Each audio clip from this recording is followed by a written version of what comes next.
प्रधानमन्त्री रोस्टममा आइसक्नु भएको छ। अब प्रधानमन्त्रीसँग प्रत्यक्ष प्रश्नोत्तर कार्यक्रम प्रारम्भ हुन्छ।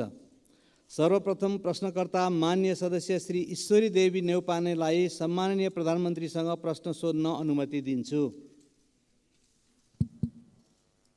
सम्मान्य सभामुख मार्फत सम्मान्य प्रधानमन्त्रीज्यूलाई मेरो प्रश्न, सरकारी स्कुलबाट गुणस्तरीय शिक्षा प्राप्त गर्न सकिँदैन भन्ने विद्यमान परिस्थिति र मानसिकताका कारण दिनभरि काम गरेर हातमुख जोड्न धौधौ पर्ने अभिभावक पनि सकि नसकी बच्चाको भविष्यको लागि प्राइभेट स्कुलमा भर्ना गर्न बाध्य छन् भने नेपालको डिग्री थन्काएर रोजगारीको लागि 50 डिग्रीको गर्मीमा खाडी मुलुकमा जान बाध्य छन् युवाहरू। सरकारी स्कुल सुधार गर्ने एवं देशमा नै युवालाई रोजगार सिर्जना गर्ने सरकारको के नीति छ?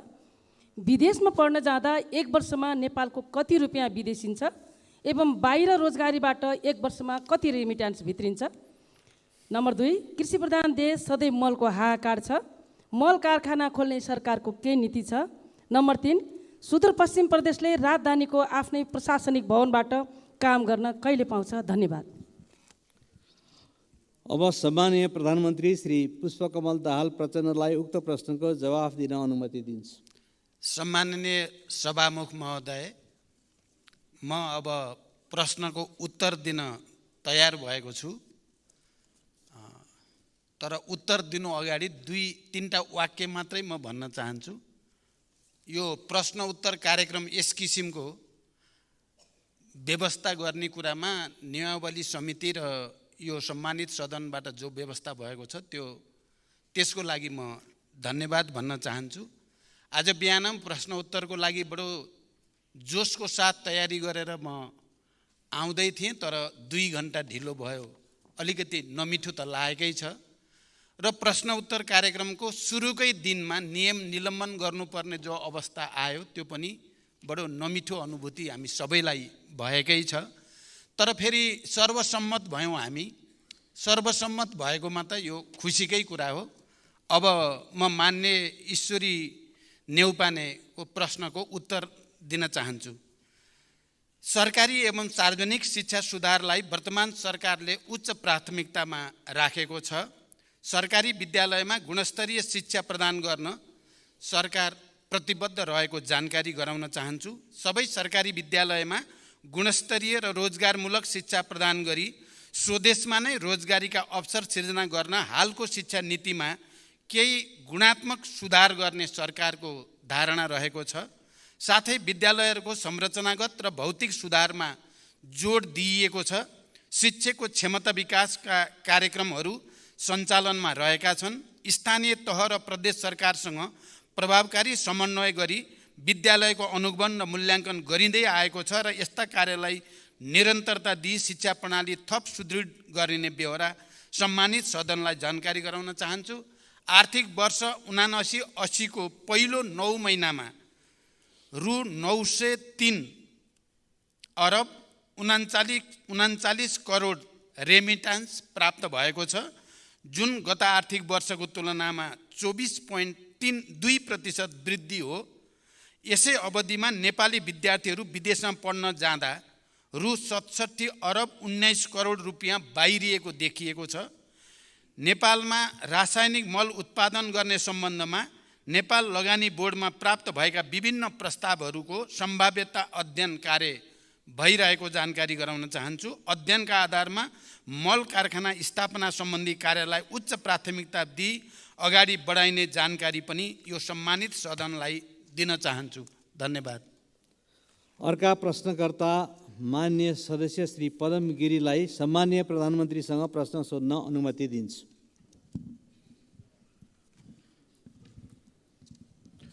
सम्माननीय सभामुख महोदय,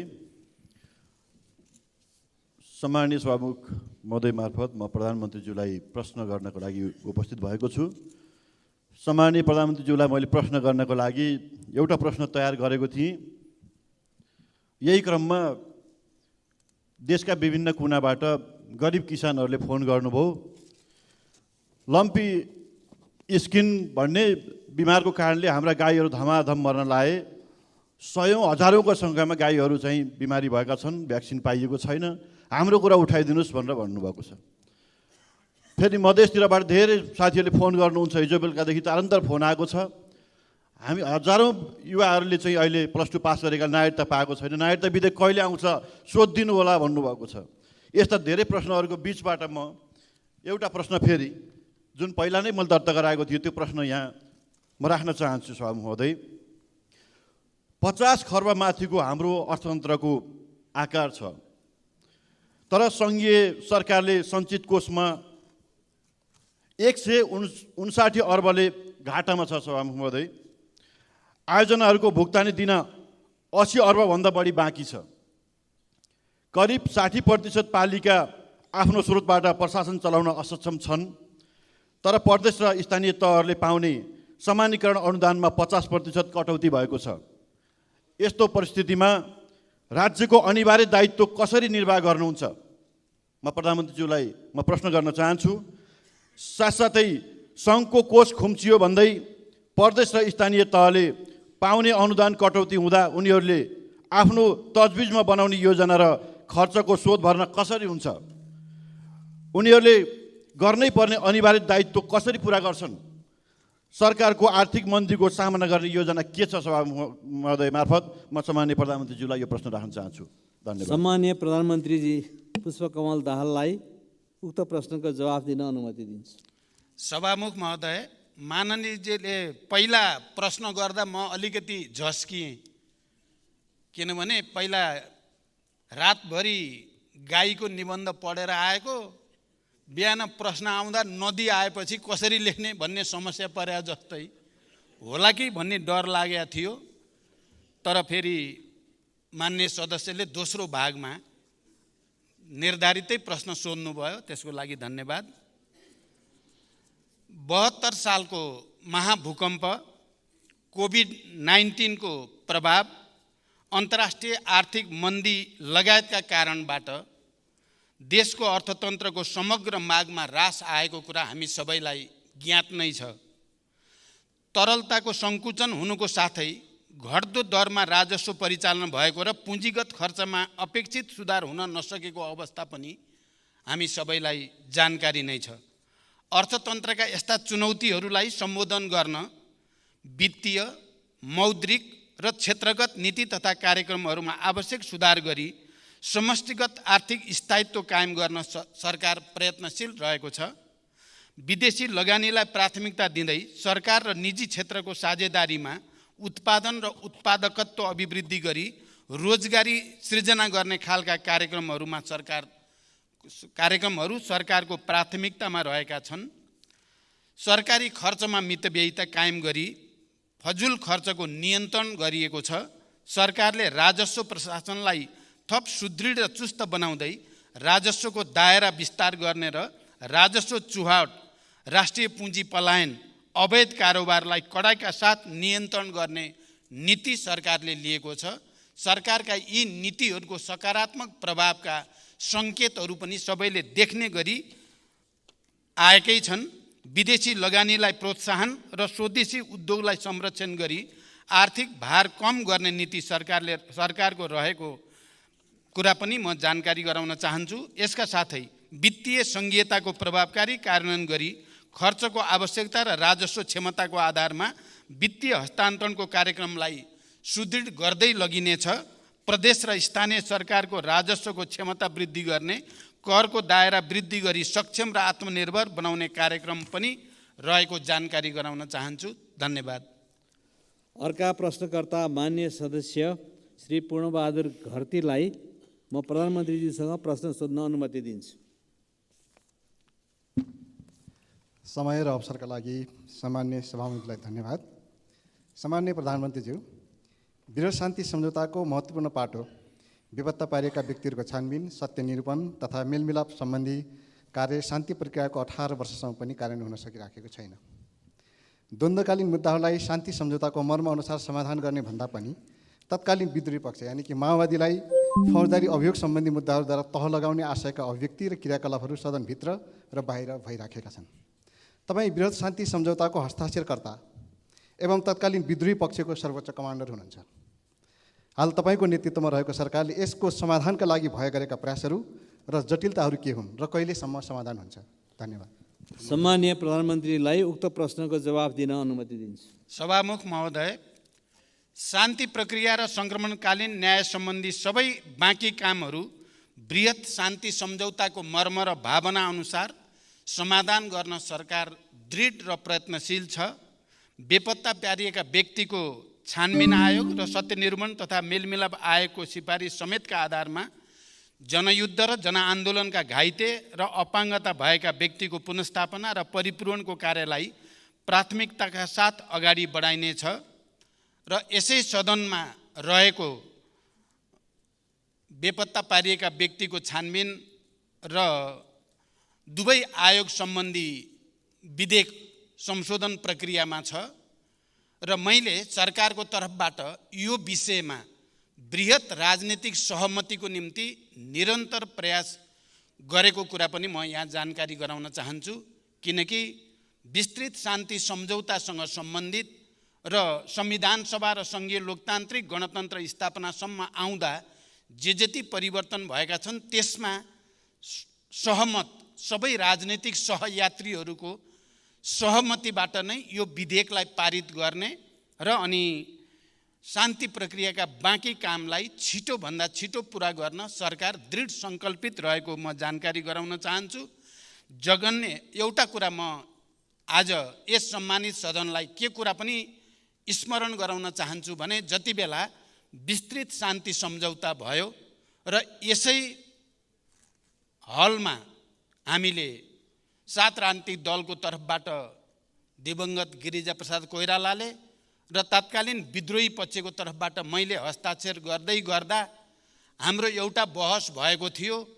हामीले विस्तृत शान्ति सम्झौता गरिसकेपछि र त्यो विस्तृत शान्ति सम्झौतालाई अन्तरिम संविधानको अङ्ग पनि बनाइसकिएपछि अब यो बेपत्ता छानबिन गर्ने कुरा या सत्यनिरूपण र मेलमिलाप कायम गर्ने कुरालाई एकैचोटि सकिनुपर्छ भन्ने बहस पनि त्यति बेला भएको थियो 7 राजनीतिक दल र तत्कालीन विद्रोही पक्षको बीचमा। अझ मुख्यतः नेपाली कांग्रेसका सभापति तथा तत्कालीन प्रधानमन्त्री गिरिजाप्रसाद कोइरालाले यो समस्यालाई बाँकी राखिराख्नु उचित हुँदैन भन्ने धारणा राख्नुहुन्थ्यो र उहाँले पटक मलाई सुझाव दिने गर्नुहुन्थ्यो कि हामीले यसलाई फर्गिभ एन्ड फर्गेट गरौँ। अब जे भयो भयो, हामी अब शान्ति सम्झौतामा आइसकेपछि फेरि छानबिन गर्ने, दोषीलाई कारबाही गर्ने कुरातिर लाग्दा त्यसले शान्ति प्रक्रियामा नै अप्ठ्यारो आउन सक्छ भन्ने गर्नुहुन्थ्यो।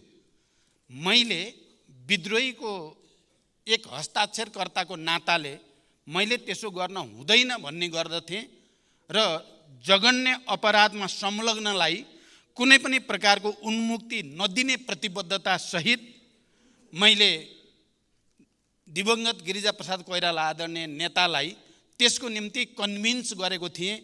म आज यो सम्मानित सदनलाई यो जानकारी होस् भनेर म यो कुरा प्रश्न गर्न चाहन्छु। द्वन्द्वकालीन विषयका मुद्दाहरूमा सबै राजनीतिक दलहरू एकै ठाउँमा उभिई उचित निष्कर्षमा पुर्याउन पनि म यो सम्मानित सदनसँग अनुरोध गर्न चाहन्छु र म यो पनि जानकारी गराउन चाहन्छु कि धेरै मेहनत गरेर अहिले यो विधेयक जो यहाँ विचाराधीन छ त्यसमा राजनैतिक सहमति बनाउने निकै ठुलो प्रयास सहित प्रमुख राजनीतिक दलहरूको बीचमा एक किसिमको समझदारी, यसलाई सहमतिबाट टुङ्ग्याउने समझदारी भएको जानकारी पनि म गराउन चाहन्छु। धन्यवाद। अर्का प्रश्नकर्ता मान्य सदस्य श्री शिशिर खनाललाई सम्मान्य प्रधानमन्त्रीजीसँग प्रश्न सोध्न अनुमति दिन्छु। सम्माननीय सभामुख महोदय, धन्यवाद। सम्माननीय प्रधानमन्त्रीज्यू, मैले हजुरलाई पठाएको लिखित प्रश्न बाहेक अर्को एउटा थप प्रश्न पनि छ। मलाई जनताहरूले सोध्न भनेर पठाउनु भएको प्रश्न उत्तर गाह्रो छैन भन्ने मैले बुझेको छु, त्यही भएर राख्दैछु। 2073 साउनमा यहाँको नेतृत्वको सरकारले तराई मधेस र थारूवट आन्दोलनको छानबिन गर्न लाल आयोग गठन गर्यो। त्यसपछि यहाँहरू पटक पटक सरकारमा जानुभयो। सरकारका न्यूनतम साझा कार्यक्रममा रिपोर्ट सार्वजनिक गर्ने भन्ने पनि लेखियो। 7 वर्षपछि यहाँको नेतृत्वमा पुनः सरकार बनेको छ। थारूवट आन्दोलनको जगमा उठेको उन्मुक्ति पार्टी पनि सरकारमा छ। रिपोर्ट चाहिँ सरकारले सार्वजनिक गर्छ कि गर्दैन, कहिलेसम्म गर्छ? त्यस्तै करोडौँ खर्च गरेर बनेको उच्च स्तरीय शिक्षा आयोगले बनाएको रिपोर्ट पनि आजसम्म सार्वजनिक भएको छैन। त्यो हुन्छ कि हुँदैन? त्यस्तै गरी पछिल्लो उपनिर्वाचनमा यहाँ लगायत पूर्व प्रधानमन्त्रीहरू हेलिकप्टर चढेर हाम्रा उम्मेदवारहरू हराउन जिल्ला जिल्ला जानुभयो। गठबन्धनका उम्मेदवारलाई मन्त्री बनाउने आश्वासन पनि दिनुभयो। त्यो आश्वासन आफैमा आचार संहिताको विपरीत थियो कि थिएन, त्यो नैतिकताको प्रश्न म आज सोध्दिनँ। म हजुर आज तपाईँलाई म के सोध्न चाहन्छु भने त्यो हेलिकप्टरको खर्च जनताको रगत पसिनाले उठेको करले तिर्छ कि हजुरको गोजीबाट तिरिन्छ? धन्यवाद। अब सम्माननीय प्रधानमन्त्री श्री पुष्पकमल दाहाल प्रचण्डलाई उक्त प्रश्नको जवाफ दिन अनुमति दिन्छु। सभामुख महोदय, म प्रश्नकर्ता माननीयलाई धन्यवाद भन्न चाहन्छु। तपाईँले धेरै गम्भीर र संवेदनशील प्रश्न अगाडि सार्नु भएको छ। यो कुरा साँचो हो कि म दोस्रो पटक प्रधानमन्त्री हुँदा थारुवट आन्दोलन र मधेस आन्दोलनसँग सम्बन्धित विषयहरूमा छानबिन गरेर रिपोर्ट पेश गर्नको लागि लाल आयोग गठन भएको कुरा साँचो हो र त्यो आयोगको प्रतिवेदन सार्वजनिक हुनुपर्दछ भन्ने भित्र पर्छु। म पनि त्यो प्रतिवेदन सार्वजनिक गरिनुपर्छ भन्ने भित्र पर्छु। तर त्यसलाई कुन रूपमा कसरी सार्वजनिक गर्ने भन्ने विषयमा छलफल हुँदै गर्दा सूचना आयोगले सर्वोच्च अदालतमा त्यो विषयमा मुद्दा दिएपछि सर्वोच्च अदालतले हाल त्यो प्रतिवेदन प्रकाशित नगर्नु भन्ने फैसला गरेको जानकारी म यहाँहरूलाई गराउन चाहन्छु। र हामी अहिले पनि त्यो सर्वोच्च अदालतको फैसलालाई कुनै किसिमले पुनरावेदन गरेर त्यसलाई खुला गरेपछि त्यो लाल आयोगको प्रतिवेदन सार्वजनिक गर्नुपर्दछ भन्ने मेरो मान्यता छ। यति भनिसकेपछि म फेरि केही कुरा के जोड्न चाहन्छु भने नेपाल सरकारले समय समयमा देखा परेका समस्याका विषयमा आयोग गठन गरी प्रतिवेदन प्राप्त गर्ने गरेको बेहोरा यहाँहरूलाई जानकारी नै छ। त्यस्तै तराई मधेस र थरुवट आन्दोलन लगायतका विषयमा समेत सरकारले आयोग गठन गरी प्रतिवेदन प्राप्त गरेको थिए। यी र यस्ता प्रतिवेदनहरू शान्ति सुरक्षा र आम नागरिकको अमन चयनका दृष्टिकोणले कहिलेकाहीँ प्रकाशित गर्न असजिलो पनि हुन सक्दछ। तर मैले यहाँ जानकारी गराइसकेँ, यो विषय चाहिँ सर्वोच्च अदालतसँग सम्बन्धित हुन पुगेको छ। प्राविधिक अवस्थाका कारणले यस्ता प्रतिवेदनको मूलभूत अंशहरूलाई बेला बेलामा सरकारले अवगत गराउँदै पनि आएको छ। देशको शान्ति सुरक्षा र अमन चयनमा खलल हुने अवस्था आएमा विषयको संवेदनशीलतालाई मध्यनजर गर्दै कुनै पनि प्रतिवेदन सार्वजनिक गर्ने या नगर्ने प्रचलन अन्तर्राष्ट्रिय स्तरमा पनि रहेको पाइन्छ। सरकारले प्राप्त गरेका यस्ता प्रतिवेदनहरू मिल्ने हदसम्म सार्वजनिक गर्दै जाने प्रतिबद्धता व्यक्त गर्न चाहन्छु। धन्यवाद। अर्का प्रश्नकर्ता मान्य सदस्य श्री ज्ञानबहादुर शाही, उहाँलाई प्रधानमन्त्रीज्यूसँग प्रश्न सोध्ने अनुमति दिन्छु। सम्माननीय सभामुख महोदय र सम्माननीय प्रधानमन्त्रीज्यूलाई विशेष गरी आज नेपाली पोसाकमा देखिनु भएकोमा तपाईँलाई धन्यवाद दिन चाहन्छु। र साथसाथै भुटानी शरणार्थी केसमा तपाईँहरूले चालेको कदमप्रति हाम्रो साथ र समर्थन रहनेछ भन्ने कुरा पनि जनाउन चाहन्छु। र साथसाथै आज प्रधानमन्त्रीज्यूलाई मेरो प्रश्न, हाम्रो पार्टीको तर्फबाट प्रश्न के छ भने सरकारी कर्मचारी विशेष गरेर सुरक्षाकर्मी प्रहरीहरू विगत 4 महिनादेखि तलब खान नपाएर उधारोमा काम गरिरहेछन्। यो समस्या समाधान गर्नका लागि प्रधानमन्त्रीले के कदम चाल्नुहुन्छ र कहिले चाल्नुहुन्छ? र अर्को प्रश्न चाहिँ मेरो के छ भने सम्माननीय प्रधानमन्त्रीलाई 8,460 जना पूर्व माओवादी लडाकुका नाममा त्यतिखेर अरबौं रुपैयाँ राज्य कोषबाट गएको छ। तर ती 8,460 जना लडाकु को हुन्, कहाँ छन्, उहाँहरूको नाम के हो, यसको कहीँ कतै पनि रेकर्ड आजसम्म देखा परेको छैन। र प्रधानमन्त्रीज्यूलाई एउटा अवगत गराउन चाहन्छु, स्वयं प्रधानमन्त्रीज्यूले 2064 सालमा एउटा भिडियो आयो। त्यो भिडियोमा प्रधानमन्त्रीज्यूले भन्नुभएको छ हामीसँग 7 देखि 8,000 जना मात्र लडाकु हो, तर हामी 35,000 बनाउँछौँ, बाँकी फेक बनाउँछौँ भनेर भन्नुभएको छ। र त्यो भिडियो स्वयं प्रधानमन्त्रीले चाहिँ फेक लडाकु भर्ती गरेको स्वीकार पनि गर्नुभएको छ। र साथसाथै म अहिले प्रधानमन्त्रीज्यूलाई अर्को के भन्न चाहन्छु भने त्यो 8,460 जना लडाकुको नाममा विगत करिब 5 वर्षसम्म राज्य कोषबाट अरबौं रुपैयाँ तपाईँको राज्य कोषबाट गएर व्यापक भ्रष्टाचार भयो भन्ने छ आरोप। तपाईँलाई नै छ त्यो आरोप। तपाईँलाई चाहिँ एउटा यसको यो आरोपलाई अन्त्य गर्नका लागि तपाईँकै संसदको विशेष समिति गठन गरेर यसको छानबिन गर्न तपाईँ तयार हुनुहुन्छ? हस्, धन्यवाद। सम्माननीय प्रधानमन्त्री श्री पुष्पकमल दाहाल प्रचण्डलाई उक्त प्रश्नको जवाफ दिन म अनुमति दिन्छु। सभामुख महोदय, म फेरि पनि मान्य सदस्यलाई धन्यवाद भन्न चाहन्छु। तपाईँले प्रसङ्गवश विगतका कुरालाई पनि प्रश्न पार्ने अवसर प्रदान गर्नुभएकोमा। अब पहिलो कुरा,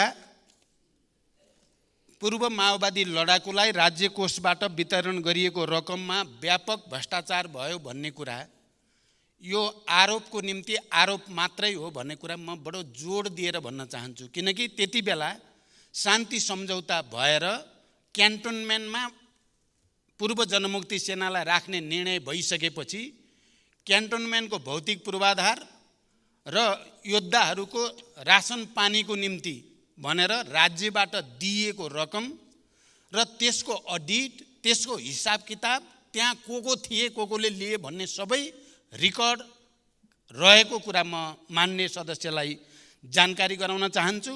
र त्यति बेला गिरिजाप्रसाद कोइराला प्रधानमन्त्री हुनुहुन्थ्यो अनि डाक्टर प्रकाश शरण महत अर्थमन्त्री हुनुहुन्थ्यो। उहाँहरू समेतको रामशरण महत, प्रकाश शरण होइन, प्रकाश शरण त अहिले हुनुहुन्छ, रामशरण महत अर्थमन्त्री हुनुहुन्थ्यो। उहाँहरू समेतले रुजु गरिसकेपछि त्यो पटाक्षेप भइसकेको कुरा हो। यसलाई अहिले राजनीतिक आग्रह र पूर्वाग्रहका साथ उठाउने गरिएको देख्दा म आफै आश्चर्यमा पर्ने गरेको छु। इतिहासको एउटा त्यस्तो परिघटना जसले देशलाई शान्तिको नयाँ युगतिर ल्याउन मद्दत गर्यो, इतिहासको त्यो संवेदनशील घडी जति बेला विभिन्न क्यान्टोनमेन्टमा हजारौं लडाकुहरू राखेर देशलाई, शान्तिलाई, लोकतन्त्र र परिवर्तनलाई संस्थागत गर्न मद्दत गर्यो र त्यो रकम जो राज्यबाट दिइयो र त्यसको अडिट भएर टुङ्गो लागिसकेको विषय पटक पटक राजनीतिक आग्रहको रूपमा ल्याइएको छ भन्ने मेरो बुझाइ छ। यो पहिलो पाटो म प्रश्न गर्न चाहन्छु। र यदि त्यस्तो केही छ, छानबिन गर्नुपर्छ भने मैले पहिला पनि आफ्नो दलको घोषणापत्रमा 2048 सालदेखिकै सबै घटनाहरूको, सबै उच्च पदस्थ अधिकारीहरूको सम्पत्ति छानबिनको सम्बन्धमा या विभिन्न समयमा उठेका भ्रष्टाचारसँग सम्बन्धित सबै मुद्दाहरूमा छानबिन गर्न म तयार छु। हामी सबै राजनैतिक तहमा एउटा सङ्कल्पको साथ सहमति गरेर जाँदा सबै चिज छानबिन गर्न सकिन्छ। देशमा सुशासनको, भ्रष्टाचारबाट उन्मुक्तिको एउटा नयाँ युग सुरु गर्न सकिन्छ। म फेरि पनि मान्य सदस्यको यो प्रश्नको उत्तर दिँदै के भन्न चाहन्छु भने क्यान्टोनमेन्टको कुरा कपोलकल्पित र पूर्वाग्रही छ भन्ने मेरो दृढ विश्वास छ। फेरि पनि कसैले दिएको उजुरीकै आधारमा छानबिन गरेर दोषी ठहरिए म आफै जेल जान तयार रहेको कुरा पनि म यहाँहरूलाई जानकारी गराउन चाहन्छु। धन्यवाद। त्यसै गरी अर्का प्रश्नकर्ता मान्य श्री दीपक कार्कीज्यूलाई सम्माननीय प्रधानमन्त्रीसँग प्रश्न सोध्न अनुमति दिन्छु। सम्मान्य सभामुखज्यू मार्फत सम्मान्य प्रधानमन्त्रीज्यूलाई मेरो र म आबद्ध दल जनता समाजवादी पार्टी नेपालको तर्फबाट नागरिकता सम्बन्धीको प्रश्न छ। जन्मसिद्ध नागरिकता प्राप्त गरिसकेको नागरिकका सन्तानले कहिले नागरिकता पाउने हुन्? बाउको नागरिकता वंशज छ तर छोराछोरीले जन्मसिद्धका नागरिकता पाएछन्। यसकारण जन्मसिद्ध नागरिकता प्राप्त गरेका नागरिकहरूको फास्ट ट्र्याकबाट कानुन ल्याई अविलम्ब नागरिकता दिन सकिन्छ कि सकिँदैन? सम्मान्य प्रधानमन्त्रीज्यू, यसअघिको सार्वजनिक सदनले दुई पटक नागरिकता विधेयक पारित गरी तत्कालीन सम्मान्य राष्ट्रपतिका पठाउँदा प्रभावित नभई उक्त विधेयक अड्किएको छ। वर्तमान सम्मान्य राष्ट्रपतिज्यूले त्यो नागरिकता विधेयक प्रमाणित गर्नुहुन्छ कि गर्नुहुन्न उक्त नागरिकता विधेयकप्रति सम्माननीय प्रधानमन्त्रीज्यूको के धारणा छ र सम्माननीय प्रधानमन्त्रीज्यूले प्रधानमन्त्री भइसकेपछि 6 महिनाभित्र नागरिकता समस्या समाधान गर्छु भन्नुभएको थियो। आज 5 महिना बितिसक्यो। सम्माननीय प्रधानमन्त्रीज्यूलाई 1 महिनाको अवधि छ। यसभित्र नागरिकता संविधान समस्याको समाधान होस् भन्न आम नागरिकको चाहना छ। धन्यवाद। अब सम्मानीय प्रधानमन्त्री श्री पुष्पकमल दाहाल प्रचण्डलाई उक्त प्रश्नको जवाफ दिन अनुमति दिन्छु। सभामुख महोदय, नागरिकता सम्बन्धी विषयको संवेदनशीलताबारे हामी सबै विज्ञ नै छौँ र योभन्दा अगाडिको सदनबाट, प्रतिनिधि सभाबाट र राष्ट्रिय सभाबाट समेत जन्मसिद्ध बाबुआमाका छोराछोरीहरूले नागरिकता प्राप्त गर्ने सम्बन्धी विधेयक पारित भएर प्रमाणीकरणका लागि राष्ट्रपति कहाँ गएको कुरा पनि हामी सबैलाई जानकारीमै छ। पहिलो पटक सम्मानित राष्ट्रपति कार्यालयबाट त्यो विधेयकलाई फिर्ता पठाइयो सदनमा, यो कुरा पनि हामी सबैको जानकारीमा छ। र दोस्रो पटक पनि दुवै सदनबाट पारित गरेर प्रमाणीकरणको लागि फेरि राष्ट्रपति कार्यालय पठाइएको तथ्य पनि हामी सबैलाई अवगत नै छ। तर दोस्रो पटक तत्कालीन सम्मानित राष्ट्रपतिजीले न त्यसलाई खारेज भनियो, न त्यसलाई फेरि फिर्ता पठाउने कुनै प्रावधान थियो, न त्यसलाई अरू केही गर्न सकिने स्थिति नै थियो। खालि प्रमाणीकरण गर्नुपर्ने संवैधानिक बाध्यता मात्रै थियो। संविधानले कहीँ कतै ठाउँ दिएको थिएन। तर राष्ट्रपति कार्यालयले त्यसलाई होल्डमा राखेको स्थिति छ। न फिर्ता, न खारेज, न अरू कुनै बाटो, त्यो होल्डमा छ राष्ट्रपति कार्यालयमै। अब त्यसको पोजिसन के हुने र अहिले नयाँ सदन र नयाँ राष्ट्रपतिले त्यो होल्डमा रहेको विधेयकलाई प्रमाणीकरण गर्ने या अर्को कुनै बाटो छ भन्ने बारेमा संविधानविद, कानुनविद, राजनीतिज्ञहरूसँग छलफल चलिरहेको छ। र म के कुरा प्रश्न गर्न चाहन्छु भने, हामीले बार एसोसिएसन लगायत संविधान र कानुनका विज्ञहरूसँग एउटा ठुलो छलफलको आयोजना बालुवाटारमा गरेका थियौँ र त्यो छलफलमा उपस्थित सबै पूर्व महान्यायाधिवक्ता, अहिलेका महान्यायाधिवक्ता लगायत सबै संविधान र कानुन विज्ञहरू जो उपस्थित हुनुहुन्थ्यो, उहाँहरू सबैले सर्वसम्मत रूपमा त्यो विधेयकलाई राष्ट्रपतिले प्रमाणीकरण गर्न केही बाधा छैन, उहाँले प्रमाणीकरण गर्न सक्नुहुन्छ र गर्नु पनि पर्छ भन्ने नै सुझाव थियो। र त्यो सुझावको आधारमा मैले सम्माननीय राष्ट्रपतिजीलाई भएको छलफलको जानकारी पनि गराएँ। यस्तो छलफल भयो र यो सुझाव छ भन्ने कुरा। राष्ट्रपतिजीले यो बारेमा मैले पनि केही कानुनविद, संविधानविदहरूको राय लिएर मात्रै यसको बारेमा टुङ्गोमा पुग्छु भन्ने जानकारी दिनुभयो र अहिलेसम्म सायद उहाँ अध्ययनकै प्रक्रियामा हुनुहुन्छ। र अब यही सदनमा दुईटै सम्भावना म देख्छु। त्यहाँ उपस्थित भएको सुझावको आधारको एउटा बाटो, अर्को बाटो फेरि यही सदनबाट नै, अहिलेको यो नयाँ सदनबाट त्यसको विषयमा एउटा या त सङ्कल्प प्रस्ताव मार्फत या अरू कुनै प्रस्ताव मार्फत राष्ट्रपतिजीलाई त्यो विधेयकको बारेमा प्रमाणीकरण गर्न अनुरोध गर्ने बाटो एउटा हुन सक्छ, या अर्को क्याबिनेटबाट डिसिजन गरेर राष्ट्रपतिसँग अनुरोध गर्ने पनि एउटा बाटो हुन सक्छ। तर अब त्यो विधेयकलाई खारेज गरेर फेरि अर्को विधेयक ल्याउने बारेमा पनि मतहरू छन्। फेरि सदनमा अर्को विधेयक ल्याएर त्यो जिरोमा गयो।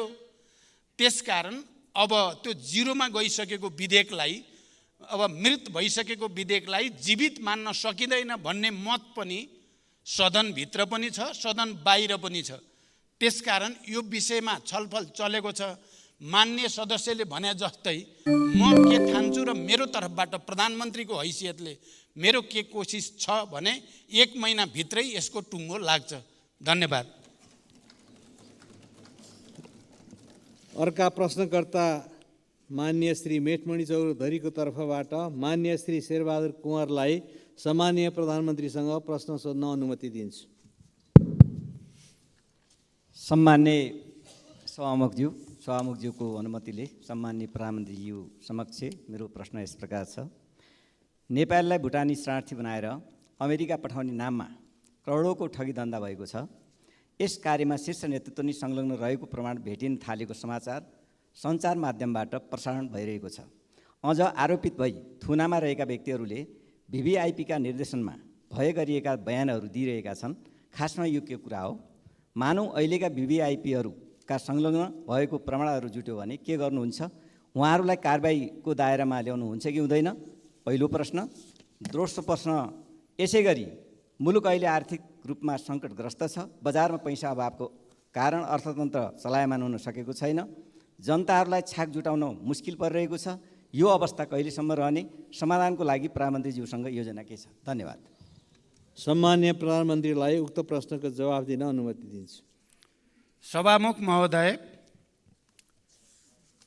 यो विषय अहिलेको सबभन्दा बढी चर्चामा रहेको र एउटा संवेदनशील विषय हो। नेपाली नागरिकलाई नक्कली भुटानी शरणार्थी बनाउने अपराधको निष्पक्ष अनुसन्धान गरी प्रमाणका आधारमा दोषी देखेका जुनसुकै तहका पदाधिकारी तथा व्यक्तिलाई कानुनी कारबाहीको दायरामा ल्याउन यो सरकारले कुनै कसर बाँकी राखेको छैन र बाँकी राख्ने पनि छैन। नेपाल प्रहरीको निष्पक्ष र व्यावसायिक अनुसन्धान कार्यमा कुनै निकायबाट पनि हस्तक्षेप भएको छैन, हस्तक्षेप गरिने छैन र हस्तक्षेप हुन दिइने पनि छैन। भ्रष्टाचारसँग सम्बन्धित अन्य प्रकरणको पनि कानुनअनुसार अनुसन्धान र कारबाही हुने बेहोरा म प्रष्ट गर्न चाहन्छु। दोषी कोही पनि उम्किन नपाओस्, निर्दोष कोही पनि नपरोस् भन्ने हाम्रो जोड रहेको छ। जुनसुकै तह र तबकाका भए पनि यो अपराधमा संलग्न जो कोही पनि कानुनको दायरामा आउने नै छन् र त्यो प्रक्रिया अगाडि बढी पनि सक्नुभएको छ। मान्यले सोधे जस्तो VVIPहरू पनि परि त राखेका छन्। त्यसकारण यसमा स्वतन्त्र र निष्पक्ष रूपले छानबिन भइरहेको कुरा त्यसले प्रमाणित गर्दछ। यस्ता विषयमा सरकारले कुनै आग्रह या कुनै पूर्वाग्रह नलिई निष्पक्ष, तटस्थ र व्यावसायिक छानबिन गरी अन्तिम निष्कर्ष निकाली अपराधीलाई कानुनको दायरामा ल्याउन जोड गरेको छ। प्रधानमन्त्रीको हैसियतले मैले मान्य उपप्रधानमन्त्री तथा गृहमन्त्रीलाई यसमा दृढतापूर्वक र निष्पक्षताका साथ दोषी नउम्कने, निर्दोष नपर्ने नीति अन्तर्गत अगाडि बढ्न निर्देशित गरेको छु र मैले जानकारी पाएसम्म प्रहरीले पनि स्वतन्त्र र निष्पक्ष छानबिन प्रक्रिया अगाडि बढाइरहेको छ र यो हामी सँगै सबै राजनीतिक दलहरूको निम्ति, सबै राजनीतिक नेतृत्वको निम्ति र देशकै निम्ति पनि निकै गम्भीर र संवेदनशील विषय भएको छ। यो अब हामीले उचित निष्कर्षसहित दोषीलाई कारबाहीको दायरामा ल्याएर मात्रै सुशासनको एउटा नयाँ प्रक्रियाको थालनी गर्न सकिन्छ भन्ने सरकारको विश्वास पनि छ र सरकार त्यसमा दृढ पनि रहेको जानकारी गराउन चाहन्छु। धन्यवाद। अर्का प्रश्नकर्ता मान्य श्री अनिता देवीलाई सम्माननीय प्रधानमन्त्रीसँग प्रश्न सोध्न अनुमति दिन्छु। सम्मानीय सभामुख महोदय मार्फत सम्मानीय प्रधानमन्त्रीज्यूलाई प्रश्न राख्न चाहन्छु। किसानहरूलाई धानको बिउ छर्ने समय आइसक्यो। हामी आफ्नो जिल्ला क्षेत्रमा जाँदा किसानहरूको एउटै माग हुन्छ, यसपालि पनि मल र बिउ समयमा पाउँछ कि पाउँदैनन्। किसानहरूको माग पुरा गराउन जनमत पार्टीले लामो समयसम्म किसान आन्दोलन पनि गर्यो। जनमत पार्टीका नेता कार्यकर्ताहरूले गोली समेत खाए, जेलसम्म गए। अझै अनेकौँ झुठा मुद्दाहरू किसान आन्दोलनकारीहरूमाथि लगाइएकै छ। त्यो फिर्ता लिने पहल पनि सरकारले गरेन। के यो सरकारले पनि किसानहरूलाई बेवास्ता गर्ने र किसान आन्दोलनकारीहरूलाई दमन गर्ने नीति नै लिएको हो त? धन्यवाद। सम्माननीय प्रधानमन्त्रीज्यूलाई उक्त प्रश्नको जवाफ दिन अनुमति दिन्छु। सभामुख महोदय, मान्यहरूलाई जानकारी भएकै विषय हो कि हाम्रो कृषिको उत्पादन र उत्पादकत्व मौसमी प्रणालीमा आधारित रहँदै आएको छ। किसानहरूलाई समयमा नै मल र बिउ उपलब्ध गराउन रासायनिक मल उत्पादन गर्ने कारखाना नेपालमा नै स्थापना गर्ने सम्बन्धमा गम्भीर ढङ्गले अध्ययन भइरहेको जानकारी गराउन चाहन्छु। सर्वसुलभ तरिकाले रासायनिक मल उपलब्ध गराउन रासायनिक मलमा अनुदान दिनुको साथै भारत सरकारसँग मल खरिदको सम्झौता भइसकेको जानकारी पनि म यो सम्मानित सदनलाई गराउन चाहन्छु। यस वर्ष समयमै मल बिउ उपलब्ध गराउन मैले बेलैमा कृषि मन्त्रालय लगायत सम्बन्धित निकायलाई निर्देशन दिइसकेको छु र कृषि मन्त्रालयबाट यस सम्बन्धी कार्य अगाडि बढी पनि सकेको छ। यस वर्षको नीति कार्यक्रम र बजेटमा कृषिलाई र किसानहरूको हितलाई अनि उत्पादन र रोजगारी सृष्टिको कुरालाई उच्च प्राथमिकता दिइने कुरा पनि म जानकारी गराउन चाहन्छु। धन्यवाद। अर्का प्रश्नकर्ता मान्य श्री सर्वेन्द्रनाथ शुक्लालाई सम्मान्य प्रधानमन्त्रीसँग प्रश्न सोध्न अनुमति दिन्छु। सम्माननीय सभामुख महोदय, सभामुख मार्फत मेरो सम्माननीय प्रधानमन्त्रीज्यूलाई प्रश्न छ कि भ्रष्टाचार निवारण सम्बन्धी ऐन कानुन सुशासन अनुरूप राज्यको आचरण र सम्बन्धित निकायहरूबीच तालमेलको अभावले गर्दा भ्रष्टाचार विरुद्धका काम कारबाही यथेष्ट रूपमा अगाडि बढ्न सकेको छैन। यो समन्वय कहिलेसम्म गर्ने र कसरी हुने, यसबारे सरकारको योजना केही छ भने जानकारी पाऊँ। धन्यवाद। सम्मानीय प्रधानमन्त्रीलाई उक्त प्रश्नको जवाफ दिन अनुमति दिन्छु। सभामुख महोदय, भ्रष्टाचारलाई कुनै किसिमबाट पनि छुट दिनु हुँदैन र भ्रष्टाचार विरुद्ध शून्य सहनशीलताको नीतिको प्रभावकारी कार्यान्वयन गरी सबै प्रकारका अनियमितता, विकृति र विसङ्गतिलाई अन्त्य गर्ने दृढ इच्छा शक्तिको साथ सरकार अगाडि बढिरहेको जानकारी म गराउन चाहन्छु। अहिले यहाँ कतिपय सन्दर्भमा के भन्ने र प्रचार गर्ने पनि गरिएको छ भने यो नक्कली भुटानी शरणार्थीको इस्युलाई मात्रै सरकारले ध्यान दिएको छ कि भन्ने किसिमले प्रचार गरिएको छ। म मान्य सदस्यको प्रश्नको उत्तर दिँदै यो सम्मानित सदनलाई के जानकारी गराउन चाहन्छु भने अहिलेको सरकारले यो नक्कली भुटानी शरणार्थीको इस्यु मात्रै होइन, अन्य तमाम विगतका ठुल्ठुला घटना जो विवादमा रहे ती सबैको छानबिन गर्ने कुरा, सम्पत्ति शुद्धिकरणसँग सम्बन्धित ठुल्ठुला केसहरूलाई छानबिन गर्ने र दोषीलाई कारबाही गर्ने कुरा, अनि राजस्वमा भएका ठुल्ठुला चलखेलहरूलाई छानबिन गर्ने कुरा, अनि अरू पुँजी बजारसँग सम्बन्धित ठुल्ठुला सेटिङहरूलाई भत्काउने कुरा सरकारले सुरु गरिसकेको जानकारी म गराउन चाहन्छु। त्यसकारण यी भ्रष्टाचारसँग सम्बन्धित विषयका निम्ति आवश्यक परे ऐनहरूमा संशोधन गर्ने, आवश्यक ऐनहरू निर्माण गर्ने कुरालाई पनि अगाडि बढाउन जरुरी छ। यथार्थमा आज देश जसरी आर्थिक, राजनैतिक, सांस्कृतिक रूपले पनि गम्भीर अप्ठ्यारो स्थितिबाट गुज्रिनु परेको छ, त्यसको एउटा र भन्न सकिन्छ मुख्य कारण संस्थागत भ्रष्टाचार नै हो।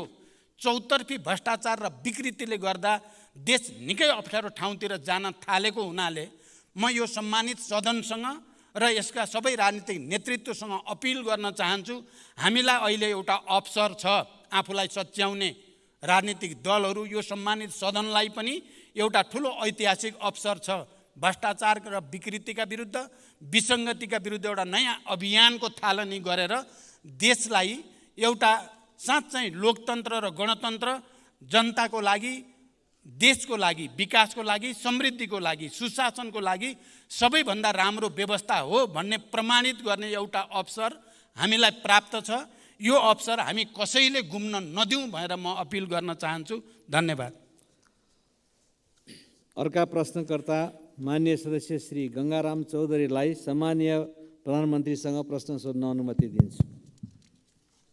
सम्मान्य सभामुख महोदय मार्फत सम्मान्य प्रधानमन्त्रीलाई मेरो प्रश्न। पहिलो प्रश्न, 2072 सालको टिकापुर घटनालाई लक्षित बनाएर गरेको सर्वोच्च अदालतको फैसलालाई भूमिपुत्रहरू र नागरिक मुक्ति पार्टीले सम्मान गर्दछ। साथै सम्मानित सर्वोच्च अदालतको फैसलालाई सबैले सम्मान गर्नुपर्नेछ र गर्नु पनि पर्दछ। तर सम्मान्य सभामुख महोदय, पहिचान सहितको आफ्नो हक अधिकार माग्दा गरिएको आन्दोलनमा सम्मानित सर्वोच्च अदालतबाट गरिएको फैसला न्यायपूर्ण भयो र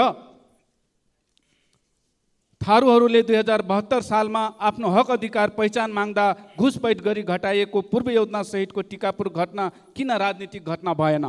म प्रश्न गर्न चाहन्छु।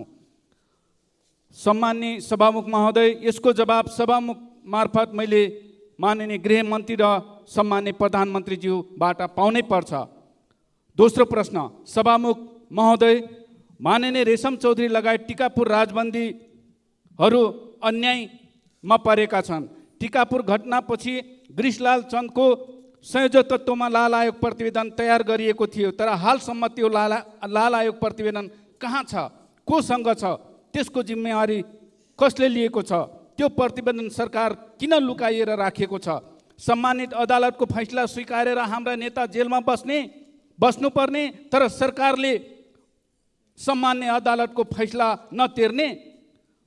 सम्मानित सर्वोच्च अदालतले लाल आयोग प्रतिवेदनलाई सार्वजनिक गर्न नदिएको जानकारी अहिले सम्मान्य प्रधानमन्त्रीज्यूबाट मैले पाएँ, तर सम्मानित सर्वोच्च अदालतले लाल आयोग प्रतिवेदनलाई सार्वजनिक गर्न दिएको आदेशलाई पनि हालसम्म सरकारले सार्वजनिक गराउन नसक्नु कति अन्यायपूर्ण छ। सभामुख महोदय, त्यो लाल आयोग प्रतिवेदन सार्वजनिक गर्न आखिर सरकारलाई बाधा अर्चन हुने समस्या के छ, कहाँ छ, त्यसको के रहस्य लुकेको छ? त्यो प्रतिवेदनमा कुन जादुको छरी छ? अरू को फस्दैछन् त्यो प्रतिवेदनमा? कतै अरू राजनीतिक दलका कार्यकर्ता र नेता बचाउनलाई त्यो प्रतिवेदन लुकाएर राखेको त होइन? सभामुख महोदय, म सभामुख महोदय मार्फत आज प्रधानमन्त्रीज्यूलाई प्रश्न गर्न चाहे, लाल आयोग प्रतिवेदन सार्वजनिक गर्न किन सरकार डराइरहेको छ? र अन्तमा मैले सभामुख महोदय, भर्खरै टिकापुर घटनाको कारण 7 वर्ष जेल जीवन बिताउने सीताराम थारू निर्दोष साबित भएर कारागार मुक्त भएका छन्। उहाँको 7 वर्ष जेल जीवनको क्षतिपूर्ति कसले दिने? त्यसैले सभामुख महोदय, टिकापुर घटनामा सफाई पाएका ती सबै निर्दोषलाई सरकारले अविलम्ब क्षतिपूर्ति दिनुपर्छ। र अन्तमा मेरो तेस्रो प्रश्न के छ भनेपछि, हालसम्म सुदूरपश्चिम सरकार बन्न नसक्नुको राज के हो?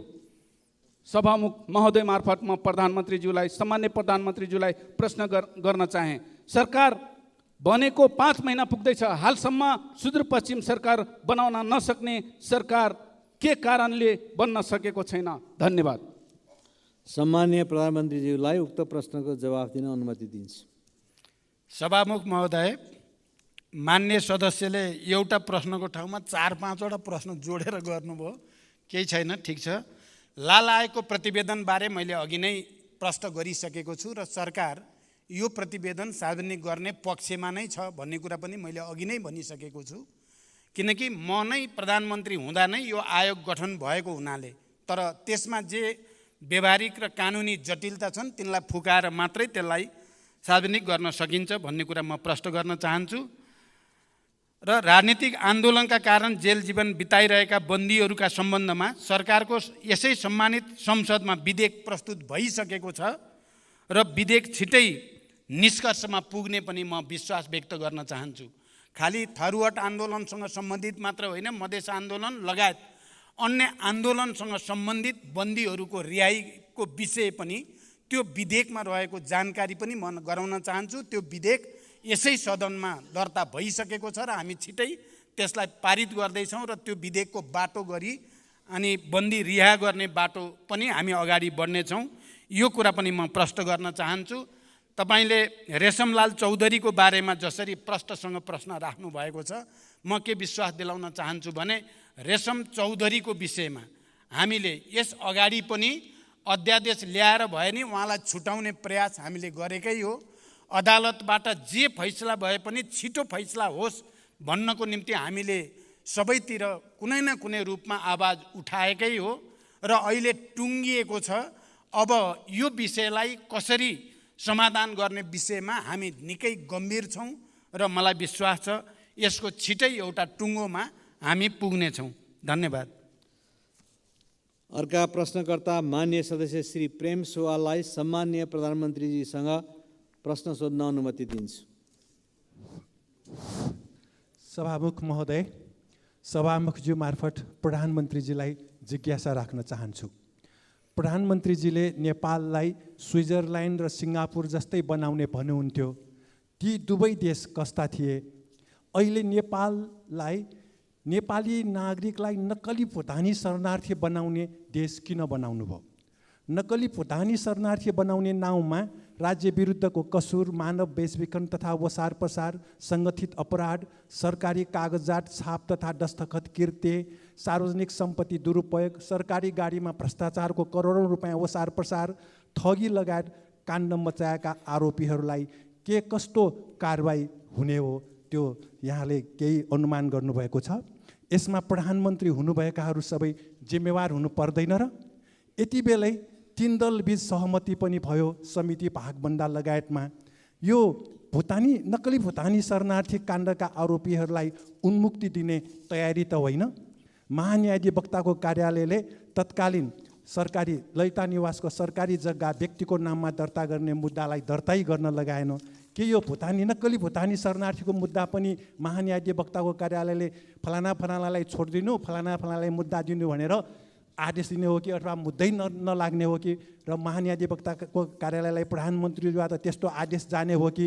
र साथसाथै खोप विश्वविद्यालय विधेयक पारित नभई ज्ञानमा आधारित अर्थतन्त्र निर्माण कसरी हुन्छ? धन्यवाद। सम्माननीय प्रधानमन्त्रीलाई उक्त प्रश्नको जवाफ दिन अनुमति दिन्छु। सभामुख महोदय, नेपाली नागरिकलाई नक्कली भुटानी शरणार्थी बनाउने सङ्गठित अपराधका सम्बन्धमा मैले यसअघि नै धेरै प्रश्न पारिसकेको छु। सरकार पुरै दृढ छ, कसैप्रति पनि कुनै आग्रह र पूर्वाग्रह राखिने छैन, कुनै पनि अपराधीलाई छुट दिइने छैन। यति भनिसकेपछि म मान्य सदस्य र उहाँ मार्फत यो सम्मानित सदनलाई के कुरा प्रश्न गर्न चाहन्छु भने यो केस चाहिँ, यो इस्यु भनौँ मुद्दा अब कुनै पार्टी विशेषको, सरकार विशेषको या कुनै नेता विशेषको मात्रै रहेको छैन। यो आम जनताको विषय भइसकेको छ। यो विषय राष्ट्रिय मात्रै होइन, यो अन्तर्राष्ट्रिय विषय पनि भइसकेको छ। सबै अन्तर्राष्ट्रिय सङ्घ संस्थाहरूले पनि बडो गम्भीर रूपले यो विषय हेरिसकेको अवस्था पनि छ। एकातिर सरकार दृढताको साथ दोषीलाई नछोड्ने, निर्दोषलाई नपार्ने नीति अन्तर्गत एउटा निष्कर्षमा पुर्याउन अगाडि बढेको छ भने अर्कोतिर जनता र विश्वको नजर पनि यसमा परेको हुनाले मान्य सदस्यले कुनै शङ्का गर्नु पर्दैन। यसको तात्विक निष्कर्षमा पुर्याउन सरकार दृढ रहेको छ। गुणस्तरीय शिक्षा प्रदान गरी शिक्षालाई रोजगारीमूलक र जीवन उपयोगी बनाउने नीति सरकारले लिएको छ। गुणस्तरीय शिक्षा प्रदान गर्न खोप विश्वविद्यालय लगायत अन्य विश्वविद्यालयहरू माग र आवश्यकताका आधारमा कानुन बनाउँदै सञ्चालनमा लैजाने जानकारी पनि म गराउन चाहन्छु। मैले खोप विश्वविद्यालय आफैले पनि गएर त्यसको अध्ययन अनुगमन गरेको छु। मेरो रुचि छ त्यसमा, त्यसकारण यसलाई अगाडि बढाउने कुरामा म मान्य सदस्यलाई विश्वास दिलाउन चाहन्छु। धन्यवाद। अर्का प्रश्नकर्ता मान्य सदस्य श्री चित्रबहादुर केसीलाई सम्माननीय प्रधानमन्त्रीसँग प्रश्न सोध्ने अनुमति दिन्छु।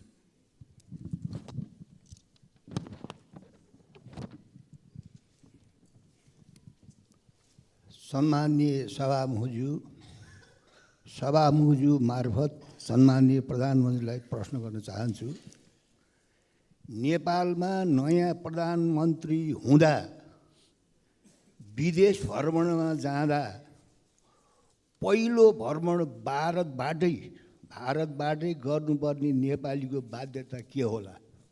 यति हो। सम्माननीय प्रधानमन्त्रीलाई उक्त प्रश्नको जवाफ दिन अनुमति दिन्छु। सभामुख महोदय, नेपालमा त्यस्तो कुनै बाध्यता छैन र यो बाध्यता छैन भन्ने कुराको जवाब मैले आफ्नो पहिलो प्रधानमन्त्री कालमा दिइसकेको छु व्यवहारबाट नै। तर भारतसँगको हाम्रो सिमाना, खुला सिमाना, हाम्रो आर्थिक, व्यापारिक, राजनीतिक, सांस्कृतिक सम्बन्धको विशिष्टताको कारणले त्यो प्रचलन रहेको भए पनि त्यस्तो कुनै राजनीतिक बाध्यता भने हामीलाई छैन र त्यो कुरा हामीले प्रमाणित पनि गरिसकेका छौँ। धन्यवाद। त्यस्तै अर्का प्रश्नकर्ता मान्य सदस्य श्री प्रभु शाहलाई सम्माननीय प्रधानमन्त्रीसँग प्रश्न सोध्ने अनुमति दिन्छु। सम्माननीय सभामुखज्यू मार्फत सम्माननीय प्रधानमन्त्रीजीलाई प्रश्न गर्न चाहन्छु। अहिलेसम्म नेपाली नागरिकता त्यागेर विदेशी नागरिकता लिनेहरूको सङ्ख्या कति हो? उनीहरू किन नेपाल त्यागे? नेपाल छोडेपछि उनीहरूको सम्पत्तिको अवस्था के छ? विदेश लग्यो भने के कति सम्पत्ति लग्यो? यसलाई रोक्न सरकारले अहिलेसम्म के कस्तो कदम चालेको छ? विदेशमा नेपालीहरूले लुकाएर राखेको ब्ल्याक मनी कति हो र त्यसको छानबिन र फिर्ता ल्याउन सरकारले के गरिरहेको छ? आज नेपालमा किन नेपालीहरू भविष्य देख्न छोड्यो? त्यससँगै अर्को प्रश्न, गौर हत्याकाण्डको छानबिन के भइरहेको छ? अपराधीलाई कानुनको दायरामा ल्याउँछ कि ल्याउँदैन? पीडितहरूले न्याय पाउँछ कि पाउँदैन? धन्यवाद। सम्माननीय प्रधानमन्त्रीलाई उक्त प्रश्नको जवाफ दिन अनुमति दिन्छु। सभामुख महोदय, नेपाली नागरिकता त्यागी विदेशमा बसोबास गर्दै आएका नागरिकको गृह मन्त्रालयबाट तथ्याङ्क सङ्कलनको कार्य भइरहेको जानकारी म गराउन चाहन्छु। नेपाली नागरिकले नेपालमा रहेको सम्पत्ति बेचबिखन गरी विदेशमा लैजान नपाउने कानुनी व्यवस्था रहेको कुरा हामी सबैलाई थाहा नै छ। विद्यार्थी र पर्यटक भिसामा जाने व्यक्तिहरूले लगेको विदेशी मुद्राको तथ्याङ्क नेपाल राष्ट्र ब्याङ्कले समय समयमा प्रकाशन गरेकै छ। जहाँसम्म गौर हत्याकाण्डको कुरा मान्य सदस्यले उठाउनु भयो, म चाहिँ के पक्षमा छु भने विगतका ती सबै विभत्स र भयानक हत्याकाण्डहरूको नयाँ चेहराबाट छानबिन हुनुपर्दछ। चाहे त्यो गौरको केस होस्, चाहे त्यो भयानक दरबार हत्याकाण्ड, नेपालको इतिहासकै सबभन्दा विभत्स हत्याकाण्डको पनि नयाँ चेहराबाट छानबिन हुनुपर्दछ। अहिले जे जसरी फेरि ती कुरालाई बिर्साउने कोसिस भइराखेको छ, त्यसलाई हामीले गम्भीर रूपमा लिनुपर्दछ भन्ने म ठान्छु। मदन आश्रितको बारेमा पनि नयाँ चेहराबाट छानबिन हुनुपर्दछ भन्ने म ठान्दछु। तर यसको निम्ति हामी सबैले गम्भीर रूपले विचार विमर्श गरेर उपयुक्त बाटो पहिल्याउनु पर्छ भन्ने मेरो विश्वास छ। धन्यवाद।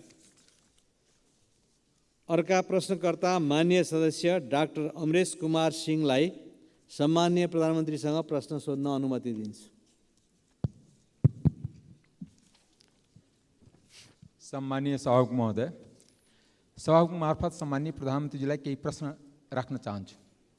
2063 सालपछि ठुला भ्रष्टाचारका काण्डहरू पोखरा विमानस्थल, आयल निगमको जग्गा खरिद, काठमाडौँ निजगत फास्ट्याग, वाइड बडी जहाज खरिद, ओम्नी काण्ड, नेपाल ट्रस्टको जग्गा लिज प्रक्रिया, एनसेलको कर छुट, बालुवाटारको ललिता निवास जग्गा काण्ड छानबिन कहिलेदेखि सुरु हुन्छ?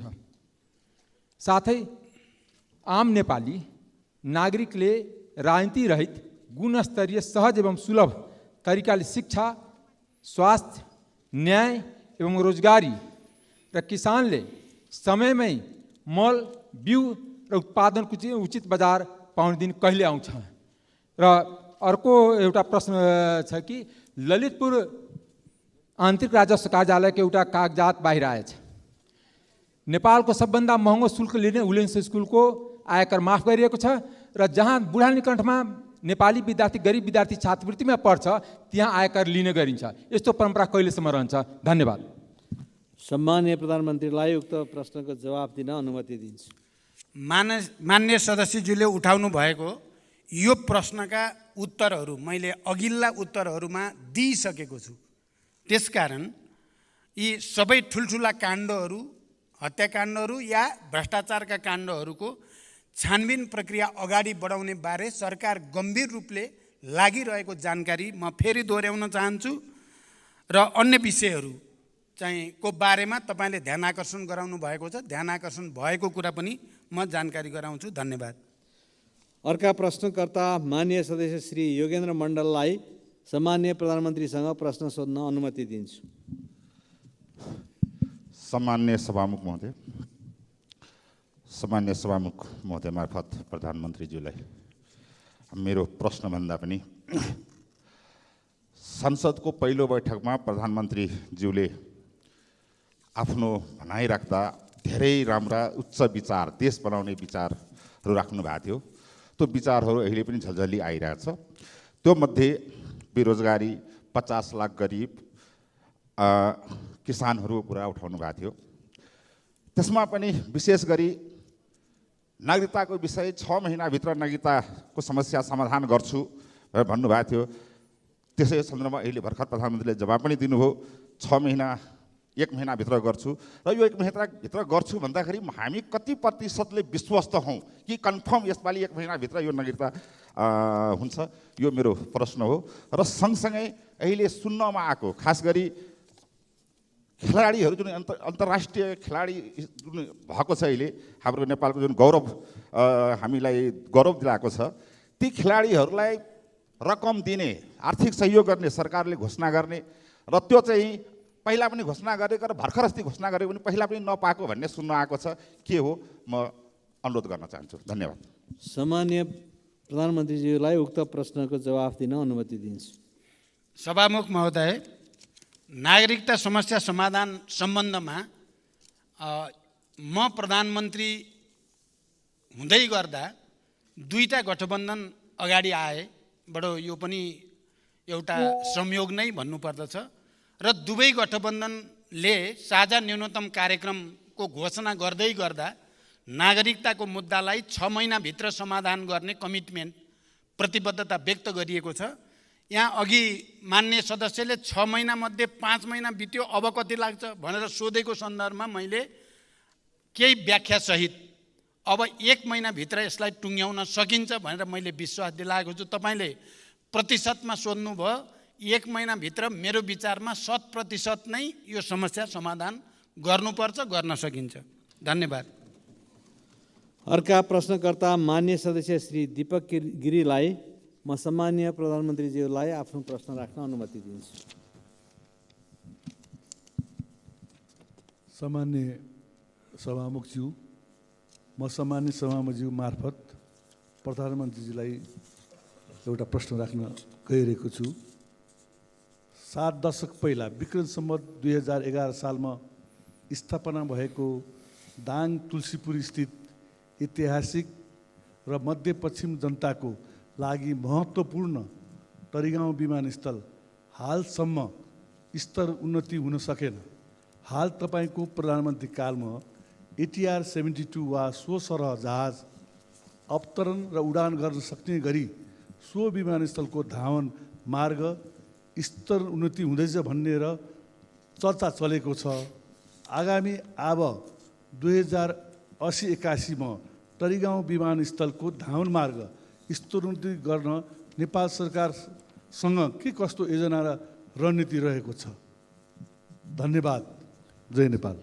सम्माननीय प्रधानमन्त्रीलाई उक्त प्रश्नको जवाफ दिन अनुमति दिन्छु।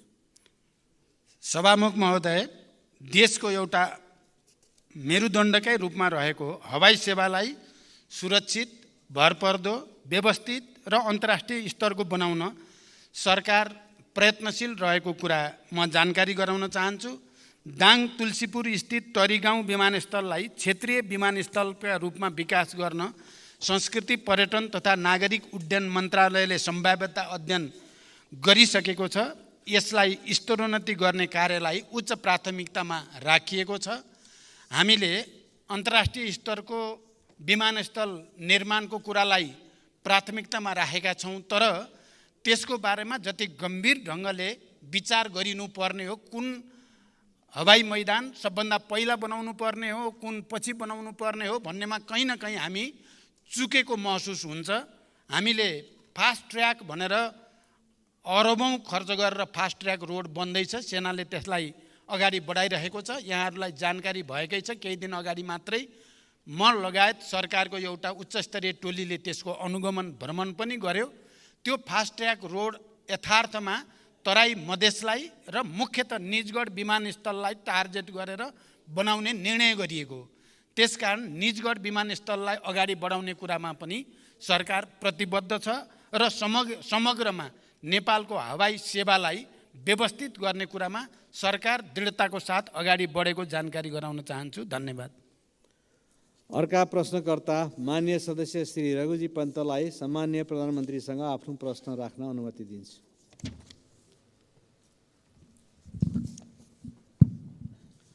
सभामुख महोदय, सबभन्दा पहिला त म सभामुख महोदयलाई धन्यवाद दिन चाहन्छु।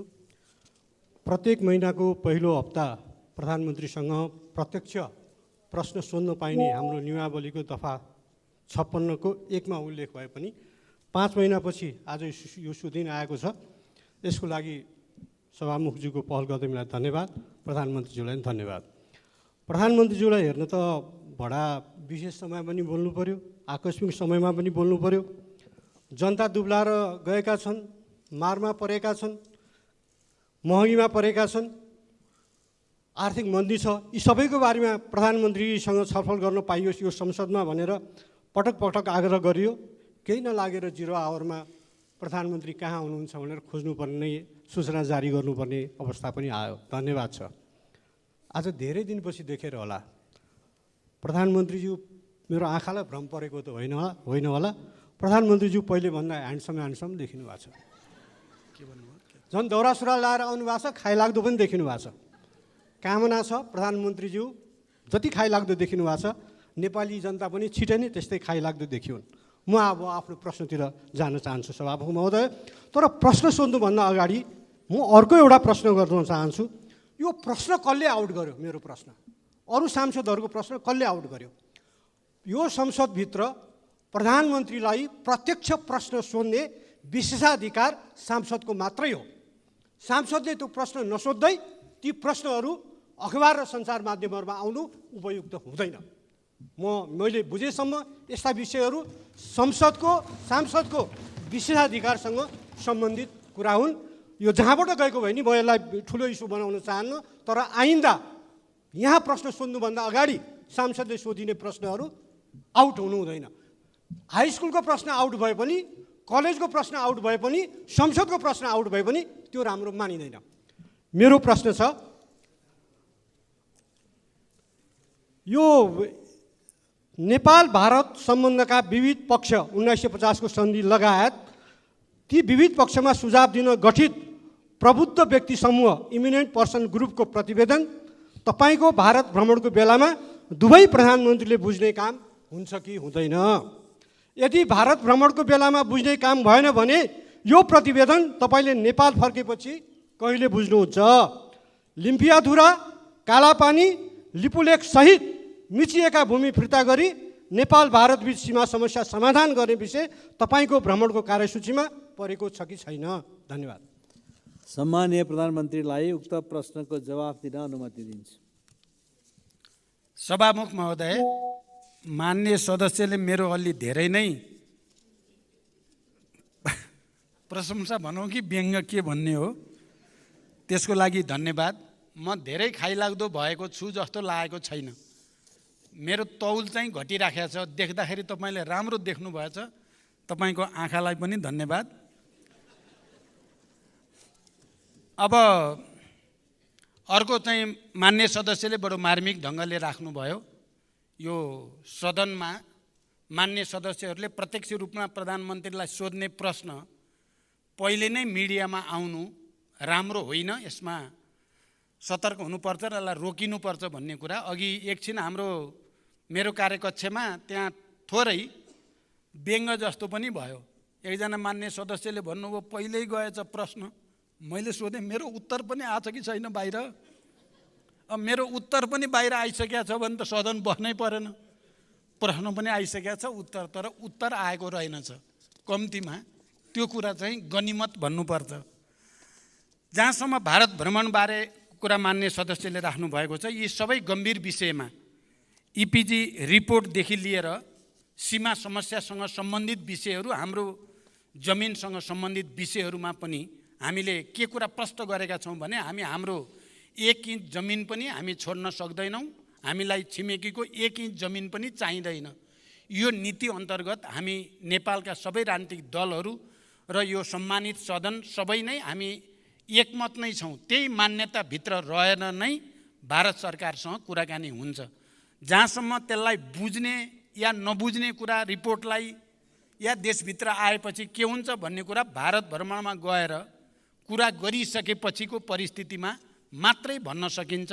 तर म के विश्वास दिलाउन चाहन्छु भने नेपालको राष्ट्रिय हित, नेपालको राष्ट्रिय एकता, अखण्डता र स्वाधीनतामा कुनै किसिमको सम्झौता या कुनै किसिमको भ्रम पर्न दिइने छैन। यति विश्वास चाहिँ म दिलाउन सक्छु। धन्यवाद। अर्का प्रश्नकर्ता मान्य सदस्य श्री दिलेन्द्र प्रसाद बडुललाई सम्मान्य प्रधानमन्त्रीसँग आफ्नो प्रश्न राख्न अनुमति दिन्छु। सम्माननीय सभामुख महोदय, सम्माननीय प्रधानमन्त्रीलाई मेरो प्रश्न छ। सम्माननीय प्रधानमन्त्रीको आसन्न भारत भ्रमणमा देशको पश्चिमोत्तर सीमा कालापानी, लिफुलेक र लिम्पियाधुराको सीमा विवादको एजेन्डा समावेश छ या छैन? यस सन्दर्भमा उच्चस्तरीय वार्ताको कूटनीतिक तयारी के छ? स्पष्ट जानकारी चाहियो। हस्, धन्यवाद।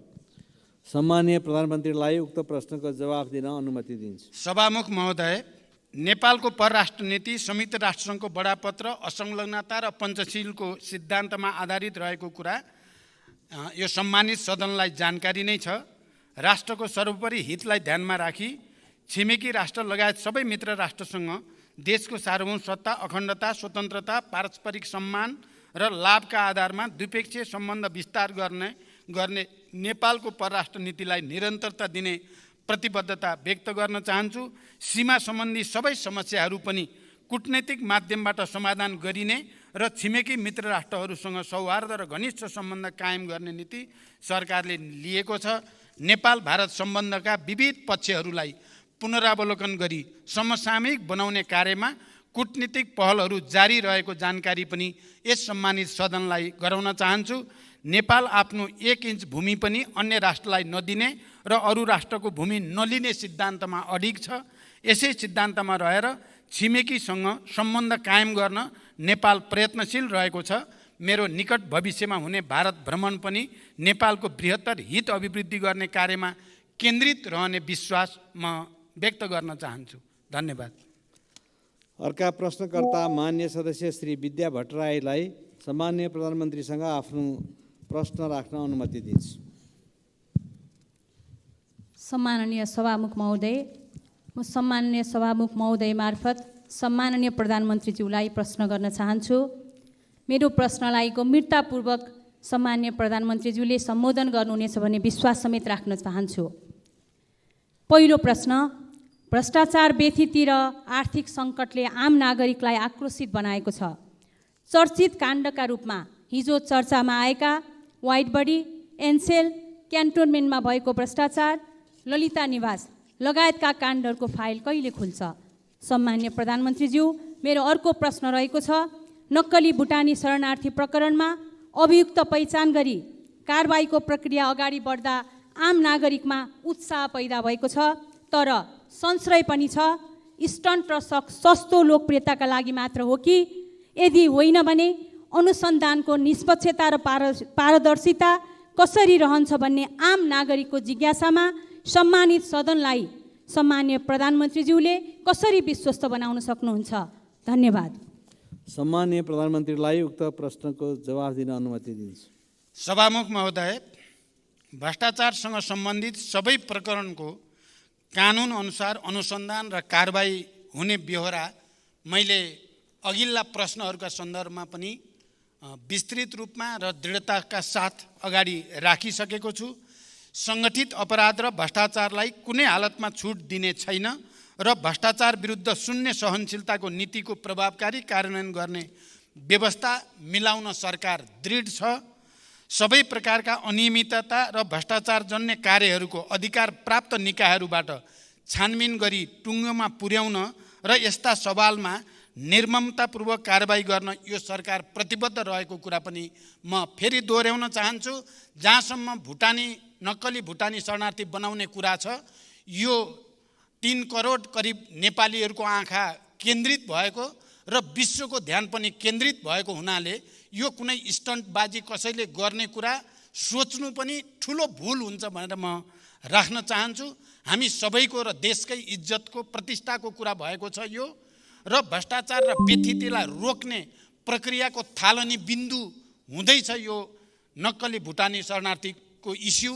त्यसकारण यसमा कुनै आशंका नगर्न र अहिले प्रहरीले जुन किसिमले गृह मन्त्रालय र प्रहरीले अनुसन्धान प्रक्रियालाई अगाडि बढाएको छ, त्यहाँ कुनै दबाब कुनै हस्तक्षेप छैन, स्वतन्त्र ढङ्गले त्यो अगाडि बढेको विश्वास पनि म व्यक्त गर्न चाहन्छु र यो विषयमा मैले पर्याप्त व्याख्या गरिसकेको जानकारी सहित धन्यवाद। अर्का प्रश्नकर्ता मान्य श्री रामहरि खतिवडालाई सम्माननीय प्रधानमन्त्रीसँग आफ्ना प्रश्न सोध्न अनुमति दिन्छु। सभामुख महोदय, हामीले यो कार्यक्रम नियमावली अनुसार सुरुवात गऱ्यौँ। यसका लागि फेरि पनि म सभामुख र प्रधानमन्त्रीलाई नै धन्यवाद दिन चाहन्छु। मेरो प्रश्न छ, प्रधानमन्त्रीज्यू, प्रधानमन्त्री भएको 5 महिनाभन्दा बढी समय नागिसक्यो। देश अहिले आर्थिक रूपमा अलि सङ्कटग्रस्त छ भन्ने सूचनाहरू आएका छन्। देशको आर्थिक स्तर उन्नतिका लागि र सुशासनका लागि के योजनाहरू प्रधानमन्त्रीले पेश गर्नुभएको छ? राजनीति स्थिरताका लागि नयाँ कार्यक्रमहरू के छन्? अझ ग्रामीण जनताको जीवन स्तर उकास्न कस्ता कार्यक्रमहरू जनताका बिचमा ल्याइँदैछ? भ्रष्टाचार निर्मूलनमा प्रधानमन्त्रीले प्रतिबद्धता गर्नुभएको छ। मेरो र तेरो भन्ने छुट्याउने प्रचलन हुन्छ हुन्न? र भूकम्प पीडितहरूलाई 72 सालमा गएको भूकम्पले क्षति भएका भूकम्प पीडितहरूलाई पहिलो किस्ताको 50,000 दिएर दोस्रो र तेस्रो किस्ताको घर बनिसकेपछि पनि अहिलेसम्म रकम नगएको 6,119वटा भूकम्प पीडितहरू छन्। उहाँहरूलाई कहिले त्यो रकम जान्छ र थप 1 लाख रुपियाँ दिने भनेर सरकारले निर्णय गरेको थियो, त्यो पनि कहिले जान्छ भनेर अनुरोध गर्न चाहन्छु। र सभामुख महोदय, करिब यो प्रश्न पनि अन्तिम होला। प्रधानमन्त्रीलाई ह्यान्डसम देख्ने चलन पनि यहाँ देखेका छौँ। सधैँ प्रधानमन्त्री आएपछि अलि ह्यान्डसम देख्ने पद्धति पनि कम होला। संसदमा उपस्थित भयो भने अरूले पनि ह्यान्डसम देख्ने, हामीले पनि देख्ने पद्धतिको विकास होस्। एउटा अन्त्यमा प्रश्न छ, देशको संसद अहिले आमरण अनसनमा बस्नु भएको छ। सभामुखलाई विकास निर्माणका कार्यक्रम लिएर यो कुरा सदन र सरकारलाई जानकारी छ कि छैन? धन्यवाद। सम्माननीय प्रधानमन्त्रीलाई उक्त प्रश्नको जवाफ दिन अनुमति दिन्छु। सभामुख महोदय, वर्तमान सरकार गठन भएपछि अर्थतन्त्रमा सुधार ल्याउने कुरालाई उच्च प्राथमिकतामा राखेको छ र त्यसको निम्ति विभिन्न उपाय र कदमहरू चालिएको छ। मौद्रिक नीति र वित्तीय नीतिको बिचमा सामञ्जस्यता ल्याउनको लागि राष्ट्र ब्याङ्क र अर्थ मन्त्रालयका बिचमा लगातार छलफल बहस गर्दै सहजीकरण गर्ने प्रक्रिया अगाडि बढेको छ। यी सबै सचेत र इमान्दार पहलकै कारण अहिले विप्रेषण र विदेशी मुद्रा सञ्चितिमा उल्लेख्य सुधार भएको छ। साथै राहदानी, श्रम स्वीकृति, राष्ट्रिय परिचय पत्र लगायतका सार्वजनिक सेवा प्रवाहमा जनताले अनुभूत गर्ने गरी सुधार भएको छ। विकास निर्माण तथा सार्वजनिक सेवा प्रवाहको अनुगमनलाई थप सशक्त बनाइएको छ। राज्यप्रति जनताको विश्वास बढ्दै गएको छ। मुलुकमा सुशासन कायम गर्ने सम्बन्धमा सरकार स्पष्ट मार्गदर्शनका साथ अगाडि बढेको कुराले आम नागरिकमा राज्य र सरकारप्रतिको भरोसा बिस्तारै बढ्न थालेको छ। भ्रष्टाचार नियन्त्रणमा शून्य सहनशीलताको नीतिलाई अवलम्बन गर्दै कुनै पनि विषयमा सम्झौता नगर्ने र परिणाममा देखिने गरी कार्यान्वयन गर्न सरकार दृढ सङ्कल्पित छ। फौजदारी र सङ्गठित अपराधको जालो तोड्नका लागि गृह मन्त्रालयलाई स्पष्ट निर्देशन सहित अगाडि बढाइएको छ। भूकम्प पीडितको बाँकी किस्ता 2080 असार मसान्तसम्म भुक्तानी गराइने जानकारी पनि म गराउन चाहन्छु। यति भनिसकेपछि म अन्तिममा, हुन त 2064मा विस्तृत शान्ति सम्झौता भएर देश सङ्घीय लोकतान्त्रिक गणतन्त्रमा प्रवेश गरेपछि हामी आर्थिक, सामाजिक, सांस्कृतिक, शिक्षा, स्वास्थ्यको दृष्टिकोणले हामी कहाँ आइपुगेका छौँ भन्ने कुराको संक्षिप्त केही तथ्याङ्क राखेर म बिदा हुन चाहन्छु। 64 र अहिले 79 को तुलना गर्दा यो नेपाल सरकारकै तथ्याङ्क विभागको सूचना हो। म शिक्षाको क्षेत्रमा के प्रगति भयो, कहाँ समस्या छ?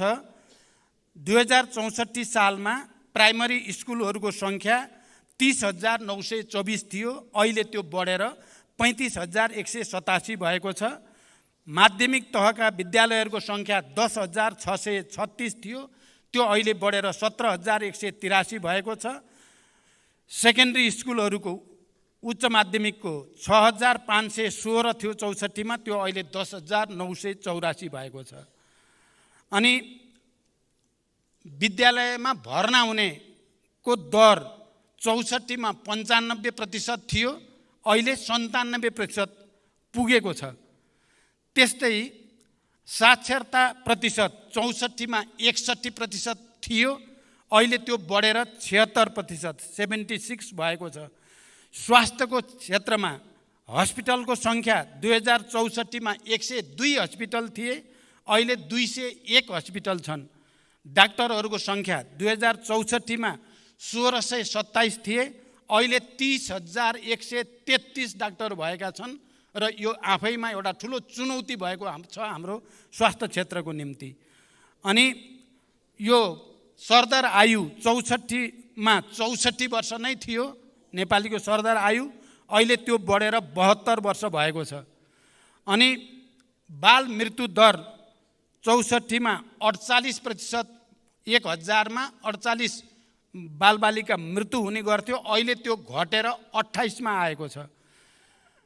5 वर्षभन्दा मुनिका बालबालिका मर्ने दर 64 मा 61 थियो, अहिले त्यो घटेर 33 मा आएको छ। उल्लेख्य सुधार यसबाट देख्न सकिन्छ।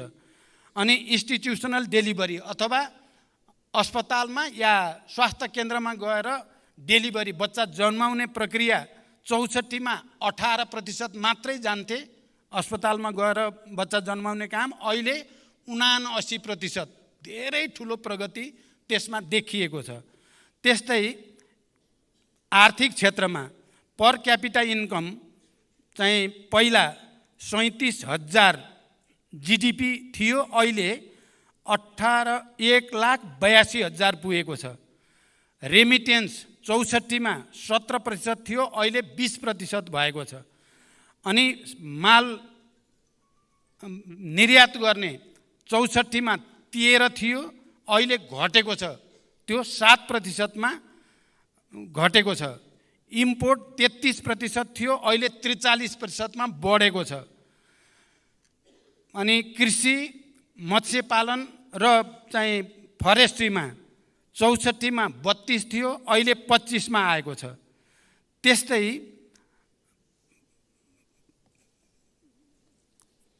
म्यानुफ्याक्चरिङ काममा इङ्गेज हुनेहरूको सङ्ख्या 64 मा 1,77,550 थियो, अहिले 5,10,523 भएको छ। र यसरी समग्रमा हेर्दा गणतन्त्र आएपछिका सूचकहरूमा धेरैमा आयात निर्यात बाहेक अरू सबैमा गुणात्मक प्रगति रहेको तथ्याङ्क प्रष्टसँग हाम्रो नेपाल सरकारको तथ्याङ्क विभागले देखाएको छ। यो जानकारी सहित म बिदा हुन्छु। धन्यवाद। मान्य सदस्यहरू, आजको लागि निर्धारण गरिएको सम्माननीय प्रधानमन्त्रीसँग प्रत्यक्ष प्रश्नोत्तर सम्बन्धी कार्यक्रम यहीँ समाप्त हुन्छ।